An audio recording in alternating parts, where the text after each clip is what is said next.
আমাদের দেশে বহুল কাঙ্ক্ষিত একটি নির্বাচন হতে যাচ্ছে। আমরা 15 থেকে 17 বছর নির্বাচন দেখিনি বন্ধুগণ। নির্বাচনের নামে দেখেছি প্রহসন, নির্বাচনের দিন দেখেছি দিনের ভোট রাতে হয়ে গেছে, ভোট দিতে গিয়ে দেখেছি আপনার ভোট দেওয়া হয়ে গেছে, আপনি চলে যান। আমরা নির্বাচনের নামে প্রহসন দেখেছি। তরুণ প্রজন্ম যারা এই 15 বছর যে ভোট দেখেছে, আসলে সেটা ভোট ছিল না বন্ধুগণ, এটা ছিল একটি নীল নকশা। বাংলাদেশের জাতীয়তাবাদী শক্তিকে গলা টিপে হত্যা করার ষড়যন্ত্র ছিল।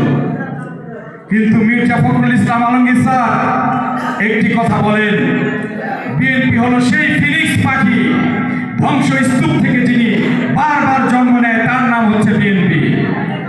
যতই ধ্বংস করার চেষ্টা করুক, জিয়াউর রহমানের আদর্শে গঠিত বাংলাদেশের জাতীয়তাবাদী শক্তিকে বাংলাদেশ থেকে কোনোদিন কেউ মিশে ফেলতে পারবে না বন্ধুগণ। আগামী দিনে আমরা আশা করছি